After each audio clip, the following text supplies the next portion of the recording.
Welcome, it is Mitch. I'm on YouTube. If you haven't already, please subscribe to the channel as we try to build this thing up. We've got final thoughts. Packers-Texans Sunday at Lambeau Field.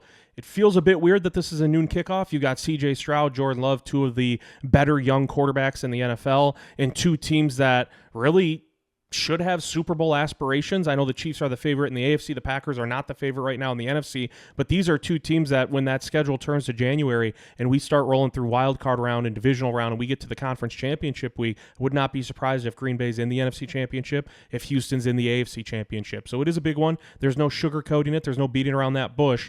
This is a massive matchup, kind of close to smack dab in the middle of the season. And this is what I think is a landmark game for Green Bay.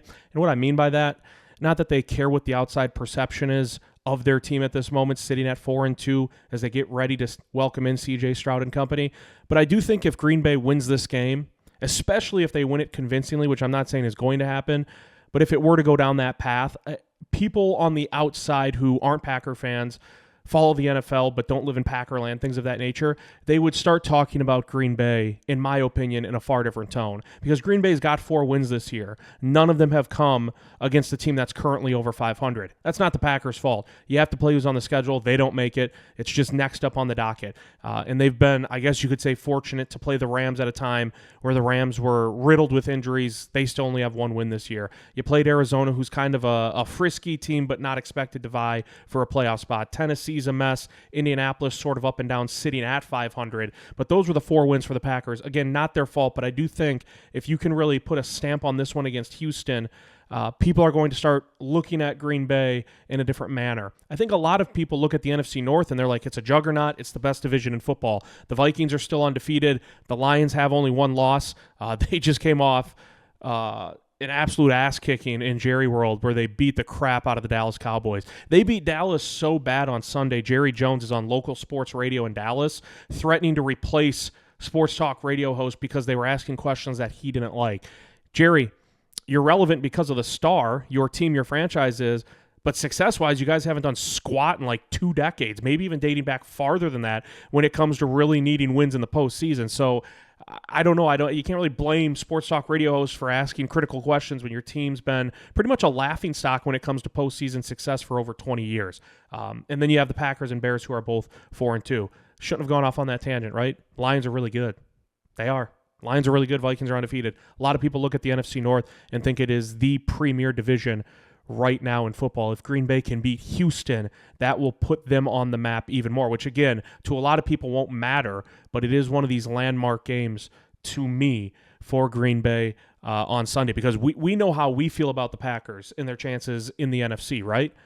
Like most Packer fans would say, I think Green Bay's got as good a shot as any to win the NFC and be the representative for the NFC in the Super Bowl. This is one that can open up those eyes for those outside of Packerland.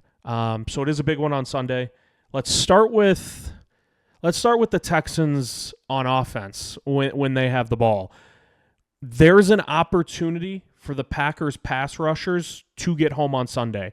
And you might say, well, okay, genius, there's that opportunity every week when you have Rashawn Gary, Preston Smith, Kingsley Enagbari, Lucas Van Ness, Kenny Clark, and company.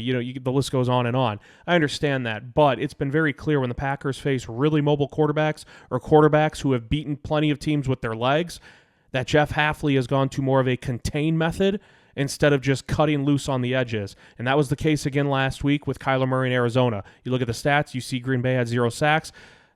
It might make you view things through a pessimistic prism. They were clearly trying to not let Kyler Murray beat them outside of the pocket with his legs, and Murray wasn't able to do that. And he torched San Francisco with his legs 2 weeks ago, and in Arizona win against San Francisco, he had no success in the ground game against the Packers. This matchup against Houston is different. C.J. Stroud can move, he can scoot around, but he's not Kyler Murray when it comes to running from the quarterback position. He's not Anthony Richardson, who Green Bay saw back in week 2, and he's not Jalen Hurts, who Green Bay saw in Brazil back in week 1. There's an opportunity for the Packers pass rushers to get home. Stroud has been pressured on 37% of his dropbacks this year. And if you're wondering what that number means, to put some context on it, the league average is 32%.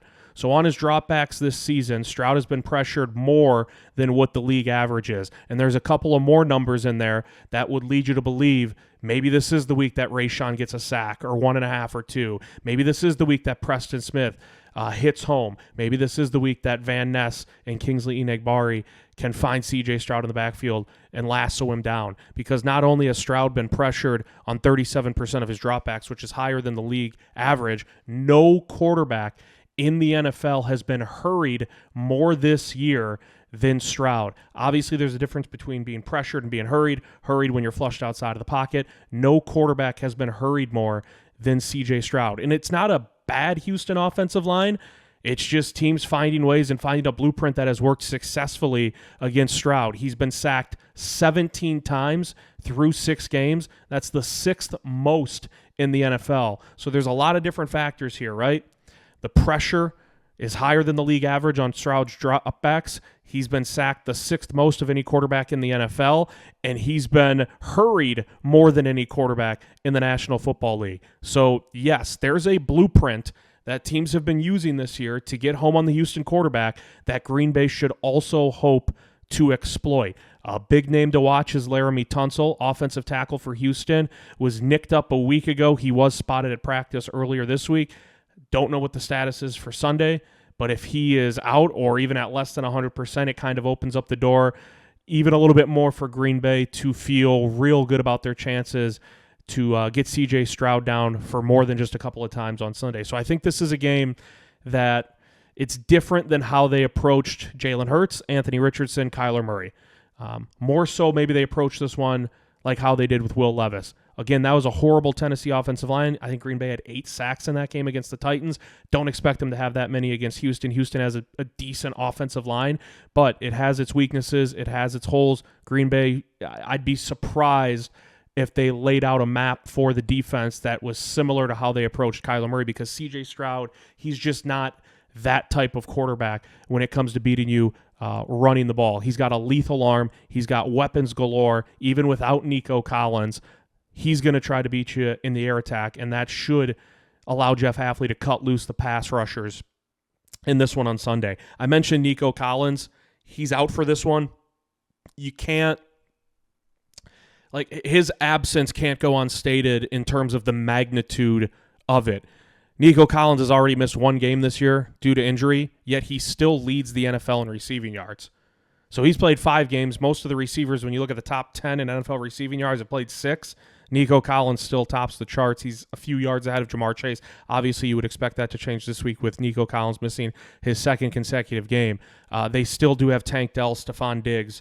It was a legit 3-headed monster at wide receiver for Houston. That's been trimmed down to a 2-headed monster for the time being with Tank Dell and Stephon Diggs. So from one aspect, you can look at this and say, whew, we don't have to worry about Nico Collins. Well, you still have to worry about Tank Dell and Stephon Diggs.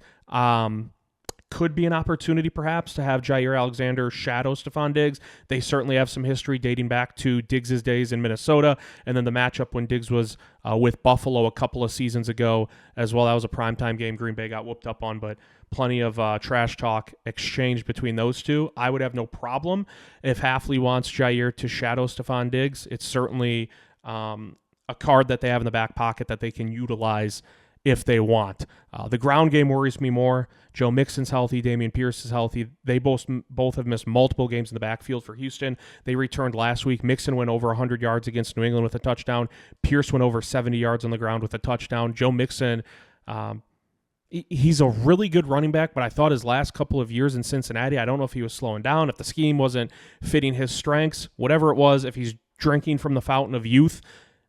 When he's been healthy for Houston this year, he's been one of the best running backs in the NFL.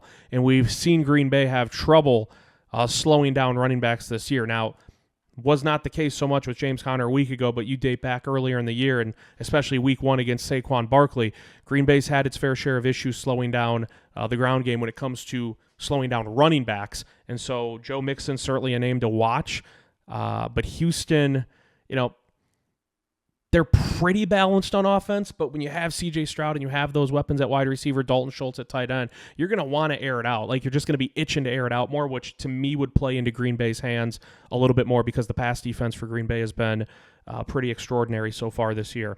Here's one more nugget that I want to toss your way that I think could come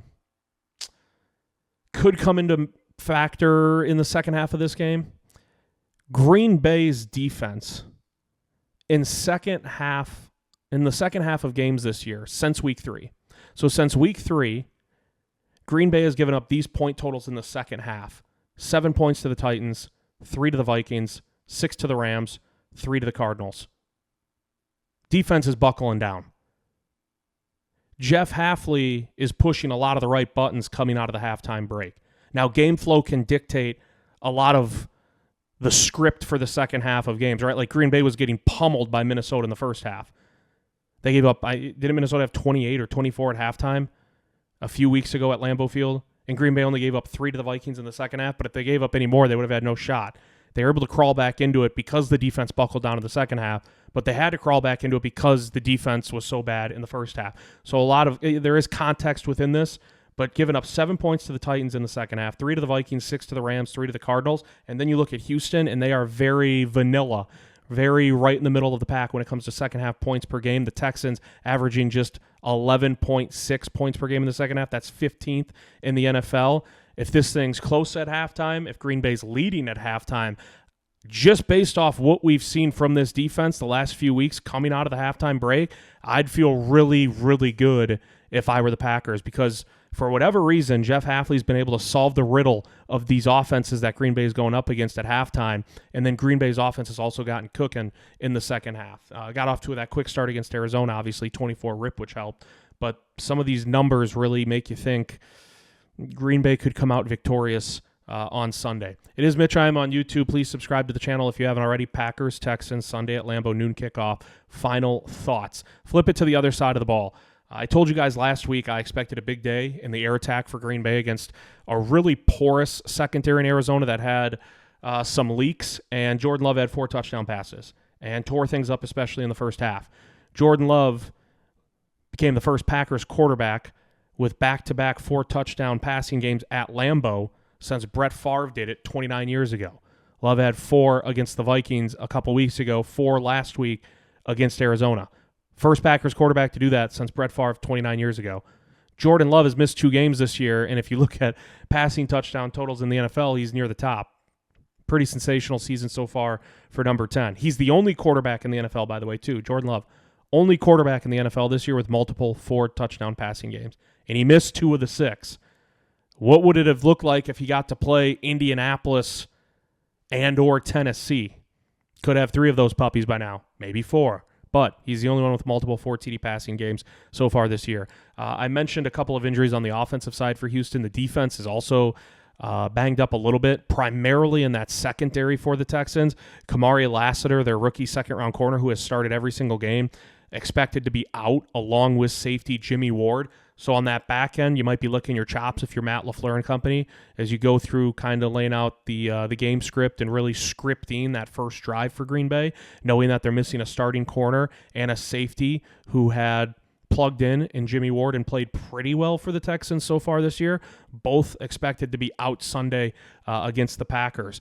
Green Bay has injuries too, obviously, primarily, you talk Luke Musgrave and Devontae White. I know Elton Jenkins missed practice on Wednesday, but I think he's going to be a go on Sunday. He missed a day of practice last week as well in the lead up to that game against Arizona. So Green Bay has injuries.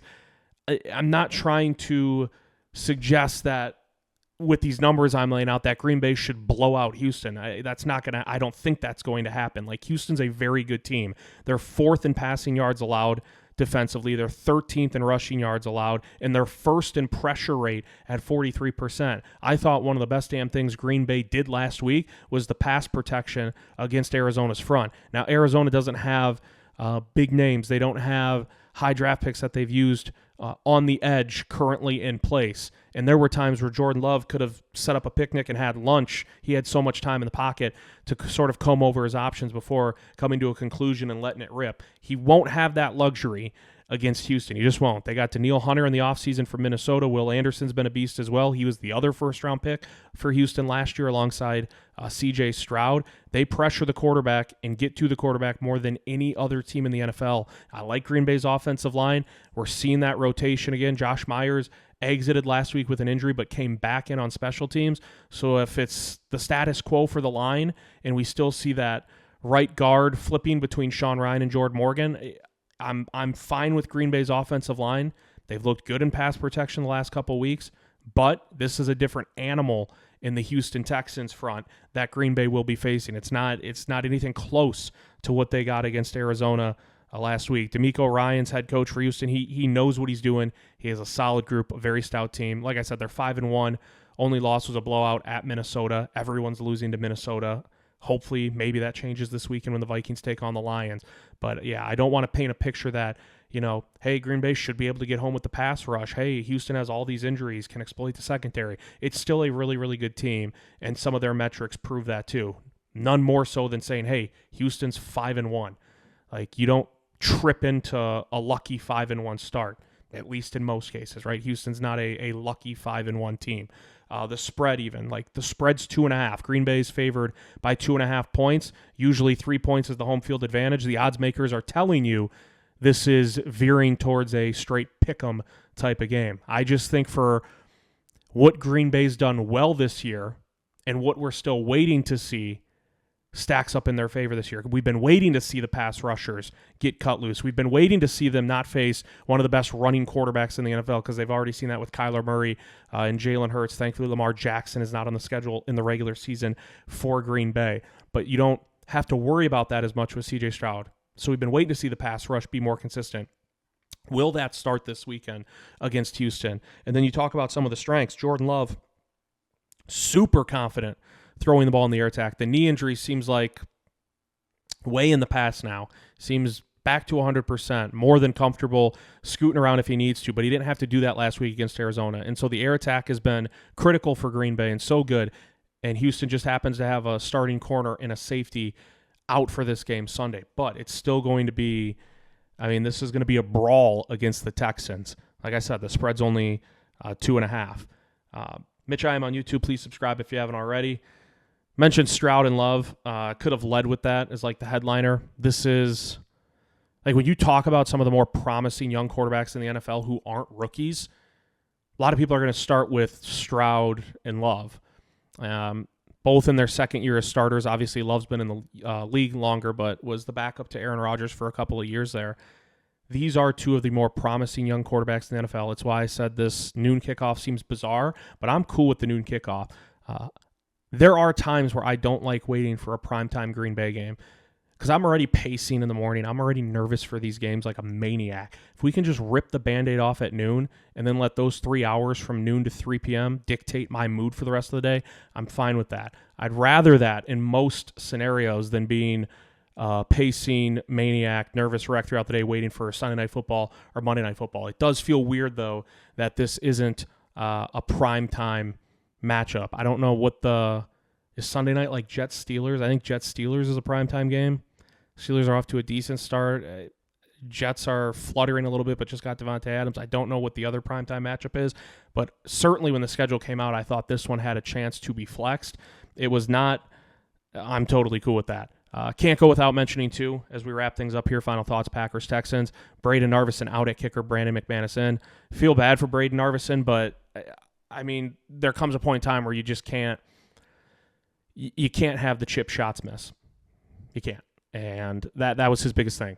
Anders Carlson missed chip shots last year, missed extra points last year. I think he missed more extra points than any kicker in the NFL. He missed like 4 or 5 extra points, which is crazy. Like those are the ultimate chip shot even in the NFL, even when they moved him back a few years ago or quite a few years ago. The problem with Narvison was that if he's missing from 50 plus, did Narvison even attempt a field goal from 50 plus with he may have, but it might have only been one. I don't know if he did. I don't know if Narvison even attempted a kick from 50 plus this year for Green Bay, and there were a couple of chances. But I remember specifically once against Tennessee, they passed on it and went for it instead. Like Matt LaFleur was in such a bind. The problem with Narvison was that if you're missing, one kick a game, which is pretty much what he was doing, if it's from 50 plus, I think you can bite the bullet and live with it. That wasn't where his struggles were coming from. He was missing in that 40 to 45, 40 to 47 yard range, and always missing to the right and missing fairly consistently. Like, one a game's not going to get it done. So I feel for the dude, but I mean, I think the signing of McManus is Goody looking around and saying, we have a real chance this year. We're 4-2. Yes, we're in probably the toughest division in football, but we feel we have as good a shot as any to win the NFC.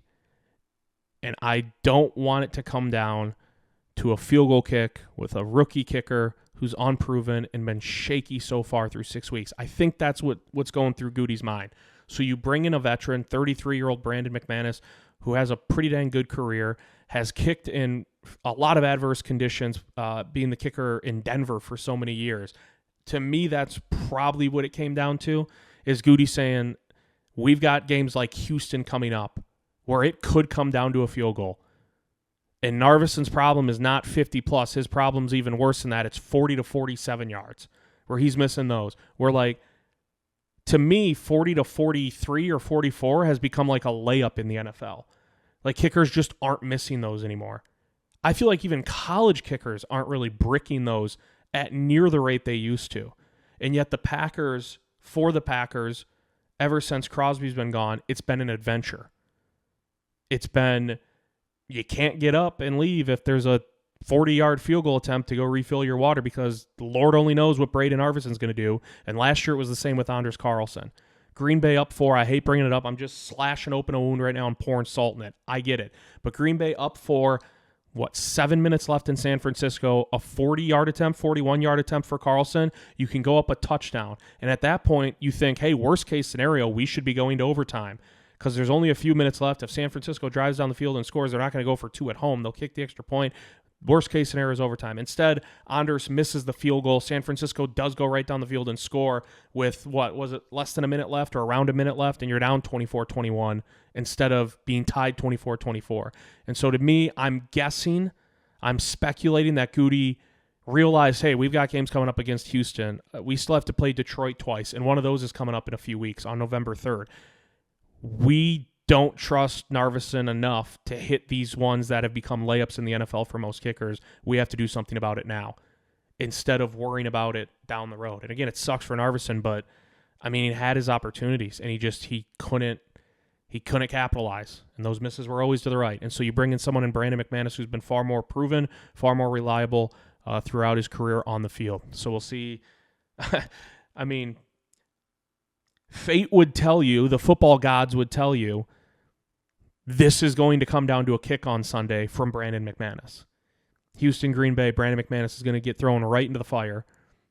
And this is going to come down to a 45-yard kick from Brandon McManus. We'll see if that comes to fruition. I hope it doesn't. I hope Green Bay can win comfortably, although I think that would be somewhat surprising. We'll see. Final thoughts, Packers-Texans, Sunday, Lambeau Field, noon kickoff. It is Mitch. I'm on YouTube. Please subscribe if you haven't already. We'll see you next time.